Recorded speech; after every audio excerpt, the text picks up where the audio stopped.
आप देख रहे हैं श्री महाकाल लोक टीवी। नमस्कार, श्री महाकाल लोक टीवी में आपका स्वागत है। आपके साथ मैं हूं आरती गहलोत। आइए रुक करते हैं देश दुनिया की तमाम बड़ी खबरों पर। कांग्रेस महासचिव रणदीप सुरजेवाला ने मध्य प्रदेश के मुख्यमंत्री शिवराज सिंह चौहान पर तंज कसते हुए कहा कि शिवराज का अर्थ है धोखाराज। उन्होंने बुंदेलखंड के 9 गांवों का उल्लेख किया। उन्होंने कहा कि शिवराज ने इस कार्यक्रम में लोगों के बिजली बिलों को माफ करने की बात कही थी, लेकिन सभी लोगों के बिलों को अस्थायी रूप से स्थगित कर दिया गया था। साथ ही शिवराज सरकार ने असंगत तरह से लोगों के बिलों में बिजली बिल भार की बढ़ोतरी की है। उन्होंने कहा है कि कमलनाथ के नेतृत्व वाली कांग्रेस सरकार इंदिरा गृह ज्योति योजना लेकर आई थी, जिसके तहत 150 यूनिट तक बिजली खपत करने वाले उपभोक्ताओं को पहले 100 यूनिट पर महज 1 रुपये यूनिट बिजली का बिल देना होता था। अब कांग्रेस ने वचन दिया है कि 100 यूनिट तक खपत करने वाले प्रदेश के बिजली उपभोक्ताओं को बिजली का कोई बिल नहीं चुकाना होगा। साथ ही 200 यूनिट तक के उपभोक्ताओं का बिजली बिल आधा हो जाएगा। वहीं 5 हॉर्स पावर तक की मोटर उपयोग करने वाले किसानों को बिजली का कोई बिल नहीं देना होगा। शिवराज अर्थात धोखाराज शिवराज सिंह चौहान का प्रदेश की जनता के साथ किया गया एक बेहद घृणित और षड्यंत्रकारी चेहरा सामने आया है और एक सनसनीखेज खुलासा है जो बहुत संक्षिप्त में मैं आपके सामने रखूंगा। मध्य प्रदेश के मुख्यमंत्री ने अगस्त माह में बुंदेलखंड के 9 गांव के एक कार्यक्रम में जनता से कहा, एंड आई कोट, उन्होंने कहा, मुझे बताया गया है कि बिजली के बिल बहुत ज्यादा आ रहे हैं। सब लोग खड़े हो गए और एक स्वर से उन्होंने कहा कि हाँ, ये सच है, बहुत ज्यादा बिल आ रहे हैं, और जनता की कमर टूट गई। तब शिवराज सिंह जी ने मन से घोषणा की, एंड आई कोट, मैं गरीब जनता के जिनके कनेक्शन 1 किलोवाट तक के हैं उनके बिजली के बिल छोड़ता हूं और समीक्षा करके बढ़े हुए बिल मैं भरूंगा, यानी शिवराज सरकार भरेगी। साथियों, यहीं से शुरू हो गई शिवराज सरकार और भारतीय जनता पार्टी की मध्य प्रदेश के 1 करोड़ लोगों से बेईमानी और धोखेबाजी की कहानी। इसके 4 सिलसिलेवार पहलू हैं जो मैं आपके समक्ष रखूंगा। नंबर 1, शिवराज सिंह जी की इस घोषणा के बाद मध्य प्रदेश शासन के ऊर्जा विभाग ने 1 सितंबर 2023 को एक आदेश निकाला। उस आदेश की कॉपी मैं आपको भेज रहा हूं, यह उसकी एक कॉपी है। और बिल माफी करने की बजाय उस आदेश में लिख दिया कि ये बिल टेम्परेरी मुलतवी किए जाते हैं, यानी आस्थगित किए जाते हैं। मैं उसकी एक लाइन सिर्फ पढ़ दूं, राज्य में 1 किलोवाट तक के समस्त घरेलू उपभोक्ताओं के बकाया बिलों की राशि को आस्थगित किया जाए। यहीं से बेईमानी शुरू हो गई। 1 किलोवाट तक के उपभोक्ताओं के बिलों की राशि की 1 फूटी कौड़ी भी माफ नहीं हुई आज तक। ये घोषणा उन्होंने की थी 5 अगस्त 2023 को, और 20 लाख के करीब ऐसे उपभोक्ता हैं जिनका लोड 1 किलोवाट है। ये सबसे गरीब है। आज तक 1 फूटी कौड़ी माफ नहीं हुई। पहली बेईमानी तो इसी आदेश में कर दी गई। दूसरा पहलू, शिवराज सरकार का फरेब, भाजपा का फरेब और घिनौना है। 1 सितंबर को यह आदेश जारी होता है।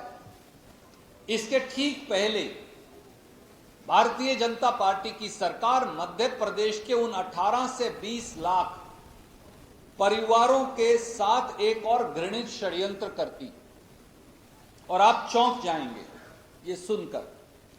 तीनों विद्युत वितरण कंपनियों ने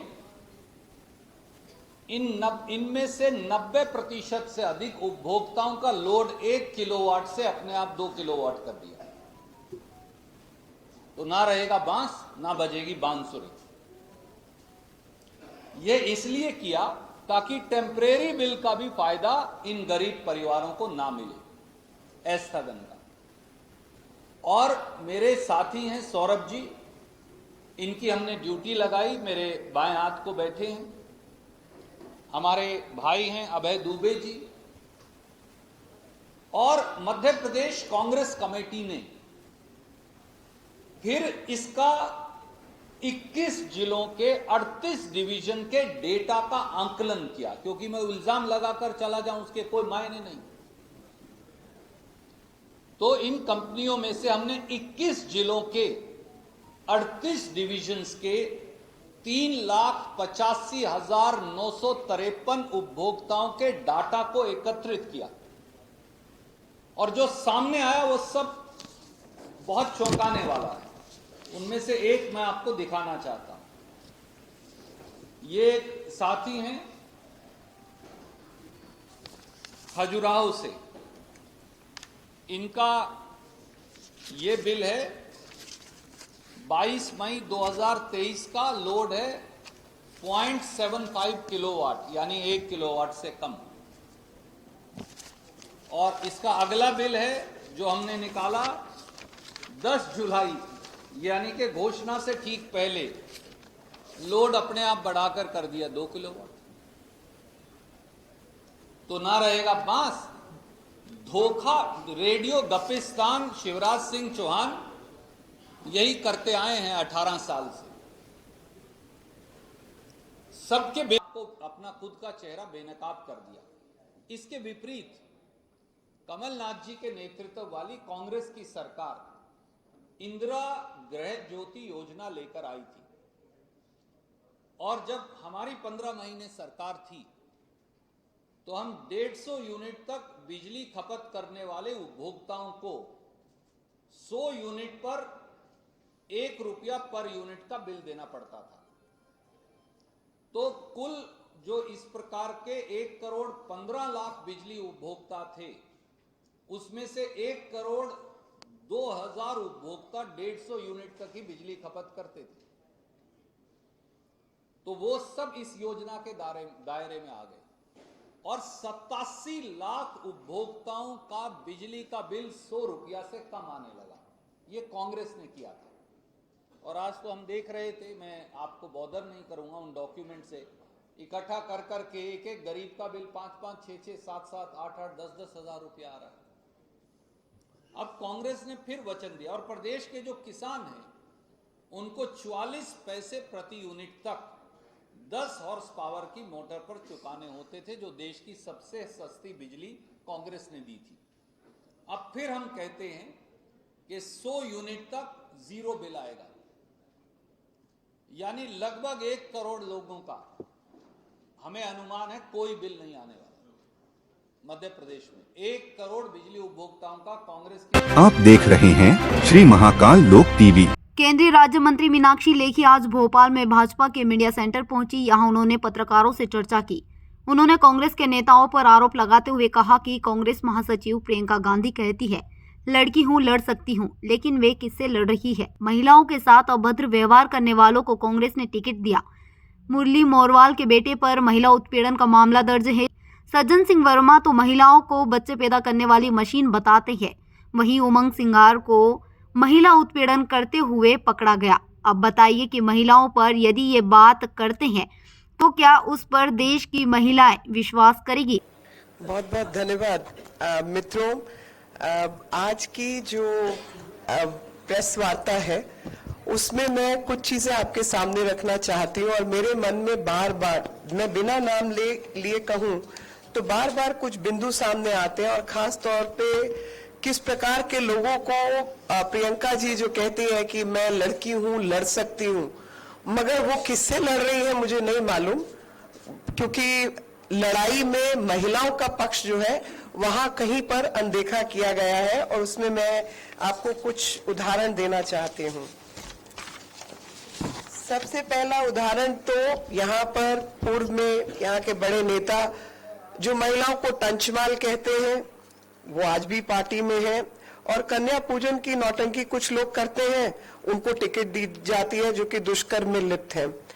ऐसे ही कांग्रेस लगातार भ्रमित कर रही है महिलाओं को मलिन मन से, बिना शर्म के उन लोगों को संरक्षण दे रही है जो कि महिला उत्पीड़न में लगातार शामिल हैं और झूठ बोल रहे हैं। कांग्रेस ने चुनकर महिलाओं के साथ अभद्र व्यवहार करने वालों को टिकट दी। मैं नाम ले दूं? ठीक, आप क्या कहते हैं, नाम ले दूं? अच्छा, बहनों का इशारा इसलिए दे रहे हो तो नहीं, सही में बहनों का इशारा है। मैं नाम नहीं लेना चाह रही थी, मैं इसको जनरलाइज रखना चाहती थी। मुरली मोरवाल जी के बेटे पर महिला उत्पीड़न का मामला दर्ज है। सोनकच्छ से कांग्रेस के उम्मीदवार संजन वर्मा जी ने कहा कि महिलाएं बच्चे पैदा करने की मशीन है। मुल्ताई के सुखदेव फांसे ने कहा कि नाचने गाने वाली है। जबलपुर पश्चिम के प्रत्याशी तरुण भनोट ने महिलाओं को बेवकूफ बताया। गंधवानी से प्रत्याशी उमंग सिंघार ने महिला उत्पीड़न करते हुए उनको रंगे हाथ पकड़े गए। अटेर से प्रत्याशी हेमंत कटारे पर रेप का आरोप दर्ज है, जिसमें युवती ने आत्महत्या कर ली थी। कोतमा से कांग्रेस प्रत्याशी सुनील सराफ और सतना से कांग्रेस प्रत्याशी सिद्धार्थ कुशवाहा ट्रेन में महिलाओं के साथ छेड़खानी करते हुए पकड़े गए। श्योपुर के बाबू जंडेल एक महिला पुलिस अधिकारी से फोन पर गाली गलौज कर रहे थे। परसिया से प्रत्याशी सोहन वाल्मीकि के बेटे आदित्य वाल्मीकि लड़की की अश्लील तस्वीरें वायरल करते हैं। अब आप मुझे बताइए कि ये लोग अगर महिलाओं के लिए कुछ बात कहते हैं, उस पर कोई प्रदेश की महिला या देश की महिला विश्वास करेगी? जिनका ट्रैक रिकॉर्ड ऐसा हो, जिनका इतिहास इस प्रकार का हो, जो इस तरीके की चीजों में संलिप्त हो, महिलाओं का उनके प्रति क्या विचार होने वाला है? तो वापस ठगी के काम में आ गए हैं। और ठग कैसे रहे हैं वो भी मैं आपको बताती हूं। ठग रहे हैं कि इन्होंने कुछ घोषणाएं की हैं और अपने घोषणा पत्र में खासतौर पे नवरात्रि के समय पर ऐसी घोषणाएं की है कि नवरात्रि पर इन्होंने तय किया कि 9 दिन महिलाओं से झूठ बोलना है और 9 झूठ लगातार बोले हैं।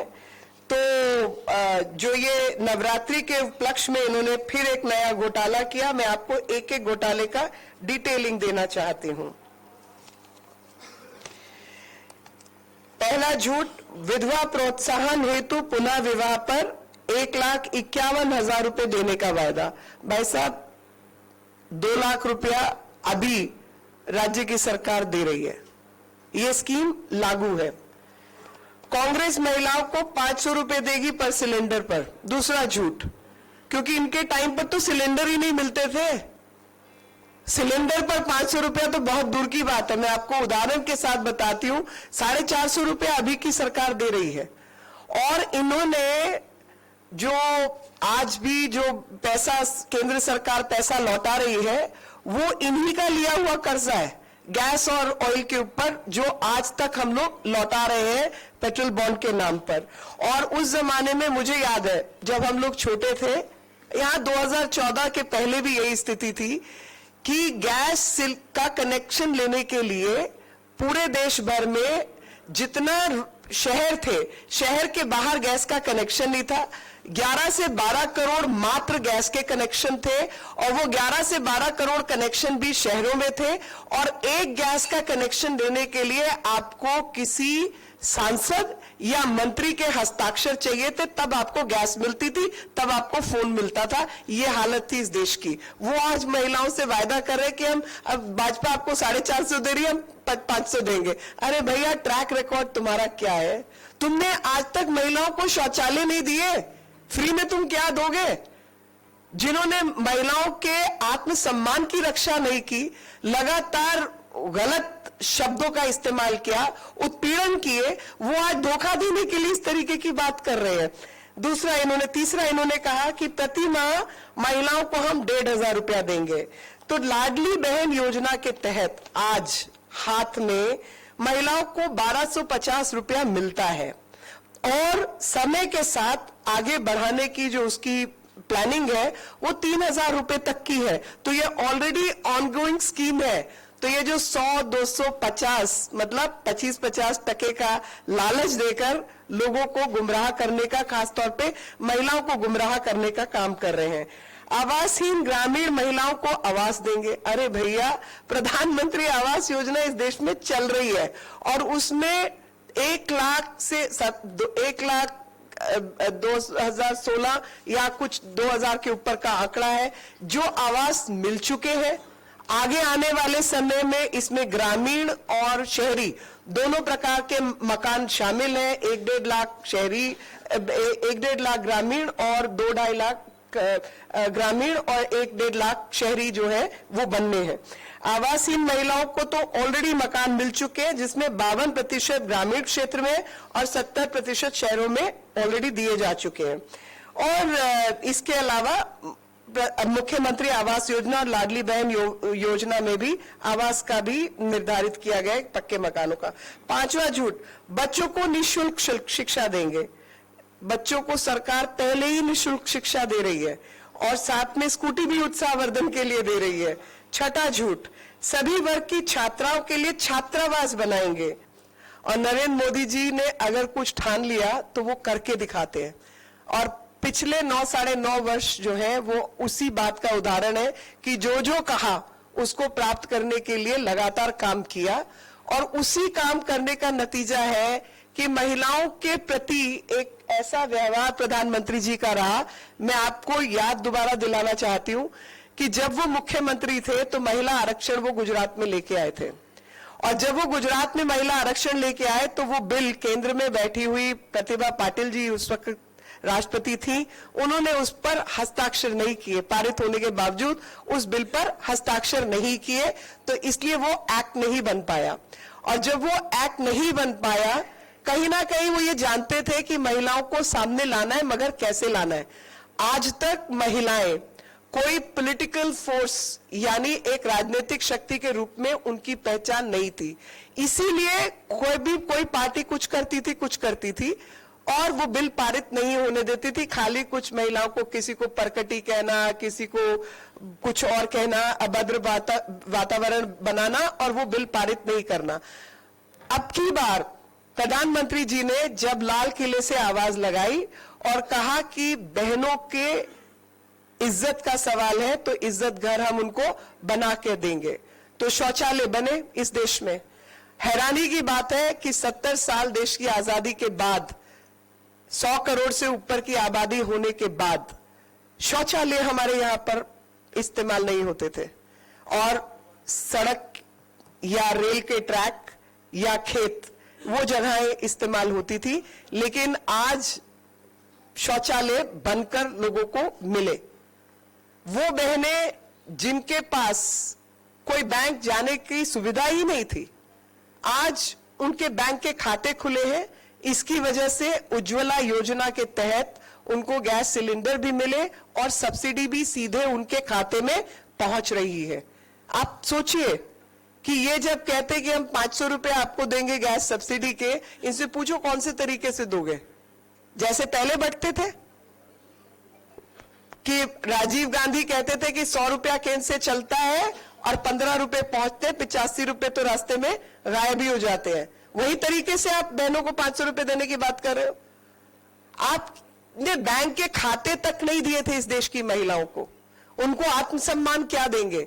आज मुद्रा योजना अगर केंद्र सरकार लागू करती है तो 70% से ऊपर उसका पैसा बहनों को मिलता है, उसका लाभ। सेल्फ हेल्प ग्रुप बनते हैं तो उसका सीधे तौर पर आर्थिक विकास का लाभ बहनों को मिलता है। अगर प्रधानमंत्री आवास योजना में मकान मिलते हैं तो उसमें सीधी सहभागिता बहनों की होती है। लखपति बेटियां बनती हैं और लखपति बहनें बनती हैं। ये इस सरकार ने लगातार बहनों के प्रति जो सौहार्द के साथ काम किया, वो नतीजा है कि 9-9.5 साल में और 3 तलाक खत्म करना, उनके लिए आरक्षण का प्रावधान करना, इस सब की वजह से आज जो हमारी बहनें हैं वो एक राजनीतिक शक्ति के रूप में सामने आई है। और जब वो राजनीतिक शक्ति के रूप में सामने आई है तो कोई पार्टी की हिम्मत नहीं है कि उनकी अनदेखी कर दे या अनसुनी कर दे। इसलिए ये 33% बिल पास हुआ और कोई इसका विरोध नहीं कर पाया। आंकड़े के तौर पर सिर्फ ये बताने के लिए कि हम सिर्फ कहते नहीं है, सिर्फ झूठ मूठ के वायदे नहीं करते बल्कि हम काम करते हैं। मैं आपको 2-3 चीजें और बताना चाहती हूँ। पहली चीज तो मैं बताना चाहती हूँ कि 15 महीने की जो सरकार कमलनाथ जी ने बनाई थी उसके दौरान क्या किया। बैगा, सहारिया और भारिया की जनजाति महिलाओं को मिलने वाली 1000 की सहायता राशि को बंद किया। ये काम किया इन्होंने 15 महीने की सरकार में। गरीब बेटियों की शादी के लिए प्रोत्साहन के लिए आर्थिक सहायता मिलती थी उसको भी बंद किया। और अब जो छलपत्र घोषित किया है वो भी उसी का हिस्सा है।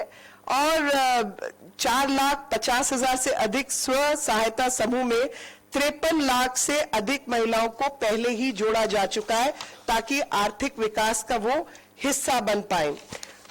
और साथ ही मैं आपको ये भी बताना चाहती हूं कि हम लोगों ने प्रधानमंत्री उज्ज्वला योजना के तहत 82 लाख महिलाओं को रसोई के काले धुएं से छुटकारा दिलाया है। जनधन में 3,70,00,000 महिलाओं को खुद के खाते दिए, ये मैं मध्य प्रदेश का आपको बता रही हूं। प्रधानमंत्री मातृत्व वंदन योजना में 44 लाख से अधिक माताओं को 1600 करोड़ रुपए की आर्थिक मदद दी जा चुकी है और 46 लाख बेटियां हमारी लखपति बन चुकी हैं। तो ये ट्रैक रिकॉर्ड है हमारा काम करने का। और दूसरों का ट्रैक रिकॉर्ड है महिलाओं के प्रति अभद्र वातावरण बनाने का और अभद्र शब्दों के प्रयोग का। तो जो हम कहते हैं वो करते हैं। और सब महिलाएं देश की और खास तौर पे मध्य प्रदेश की, उनके मन में प्रधानमंत्री मोदी जी की तस्वीर है, बहुत गहराई तस्वीर है, क्योंकि सबका भरोसा उन्होंने जीता है उनके लिए काम करके। और आज आंकड़े बताते हैं कि किस प्रकार से ये काम का लाभ डबल इंजन की सरकार ने मध्य प्रदेश को दिया है। और आरक्षण जैसे सीटें तय होंगी, क्योंकि वो एक अगली लोकसभा की तैयारी है 24 या 24 के बाद में, तब हम आरक्षण, अभी एक्ट बना है, उसको जब क्रियान्वयन में लाया जाएगा तो 33% उस पर लागू होगा। इजराइल वाले प्रश्न का जवाब मैं आपको यही देना चाहती हूं कि पहले भी जहां जहां मुश्किलें आई और आप सबके संज्ञान में है, चाहे वो अफगानिस्तान था, चाहे वो यमन था, चाहे वो वंदे भारत था, या कोरोना के समय पर या उसके बाद जो यूक्रेन और रशिया के बीच युद्ध हुआ, लगातार हमने अपने भारतीयों को निकाला है ऐसी मुश्किल की स्थानों से। इजराइल से भी ऑपरेशन अजय के माध्यम से हमने लोगों को निकाला है और लगातार हमारी जो एम्बेसी है वो उन लोगों के साथ बनी हुई है। हमारे नंबर्स सबके पास अवेलेबल हैं, ग्राउंड के ऊपर हमारे लोग काम कर रहे हैं, बंकर्स में उनकी सुरक्षा का प्रावधान किया गया है और लगातार वहां की सरकार के साथ भी संबंध बनाए रखे हुए हैं और गाजा में भी संबंध हमारे बने हुए हैं। ये तो कमलनाथ जी जैसे लोग तो भूल गए, एक मिनट, जिसमें इन्होंने एफिडेविट कोर्ट में फाइल किया था कि ग्राम काल्पनिक है और सनातनियों के प्रति क्या क्या बयान आए तो कांग्रेस चुप थी। आज जब भारतीय जनता पार्टी ने नरेंद्र मोदी जी के रहते हुए इतना बड़ा काम करके दिखा दिया, मैं एक आज पब्लिकली बात कहना चाहती हूं, कोई इस बात का अन्यथा नहीं लेगा, लेकिन अपना विचार व्यक्त कर रही हूं। हम सब लोग चाहते थे कि राम मंदिर बने, हम सब लोग चाहते थे 370 हटे, लेकिन हमें भी अंदर से भरोसा नहीं था कि ये काम कब होगा। ये काम हुआ तो हम लोगों की हिम्मत बढ़ी है और ये काम संभव इसलिए हुआ कि हमें नरेंद्र मोदी जी जैसा प्रधानमंत्री मिला। और आज राम मंदिर अगर देश की जनता उम्मीद लगा के बैठी है कि 22 जनवरी को वो लोगों को समर्पित भी होगा, प्रधानमंत्री जी भी पहुंचेंगे, बाकी लोग भी पहुंचेंगे और भगवान राम वहां पर विराजमान भी होंगे और हम सब पूजा भी कर पाएंगे, वो कहीं ना कहीं नरेंद्र मोदी जी के प्रधानमंत्री होने के बाद हुआ है। इसका श्रेय कमलनाथ जी नहीं ले सकते, क्योंकि कमलनाथ जी का इतिहास वही है जो कांग्रेस का इतिहास है। आप देख रहे हैं श्री महाकाल लोक टीवी। लाहौर में भारतीय जनता पार्टी के प्रत्याशी अमरीश शर्मा गुड्डू ने भिंड कलेक्ट्रेट कार्यालय पहुंचकर अपना नामांकन दाखिल किया। अमरीश शर्मा अपने समर्थकों के साथ नामांकन दाखिल करने पहुंचे। नामांकन क्षेत्र के कुछ दूरी पर ही बैरिकेटिंग की गई थी। कलेक्ट्रेट कार्यालय पर पुलिस का भी चाक-चौबंद इंतजाम था। गुड्डू शर्मा के नामांकन दाखिल करने के दौरान प्रदेश अध्यक्ष वी.डी. शर्मा, सांसद संध्या राय, जिला अध्यक्ष देवेंद्र नरवरिया आदि मौजूद रहे हैं। आप देख रहे हैं श्री महाकाल लोक टीवी। उज्जैन रेलवे स्टेशन के रेलवे फुटओवर ब्रिज पर एक युवक का शव फंदे पर लटका मिला। युवक का शव फंदे पर लटके होने के बाद सभी ओर सनसनी फैल गई। हालांकि पुलिस को सूचना दी गई। वहीं मौके पर पहुंची पुलिस ने शव को फंदे से उतारा और अस्पताल पहुंची। अस्पताल में युवक को मृत घोषित कर दिया। मामले को लेकर पुलिस ने मर्ग कायम कर लिया है और अब जांच की जा रही। शव का पोस्टमार्टम करवा लिया। पोस्टमार्टम रिपोर्ट के बाद युवक की मौत के कारणों का पता चल सकेगा। शव की शिनाख्त नहीं हो सकी है। वहीं पुलिस ने सोशल मीडिया पर मृतक के फोटो वायरल कर शिनाख्ती के प्रयास किए। युवक ने लाल रंग की शर्ट और जींस पहन रखी थी। पुलिस से मिली जानकारी के अनुसार यदि शव की शिनाख्त नहीं हो पाई तो शव को दफना दिया जाएगा। फिलहाल खबरों में इतना ही। आगे की तमाम बड़ी खबरों की जानकारी के लिए आप बने रहे श्री महाकाल लोक टीवी पर। नमस्कार।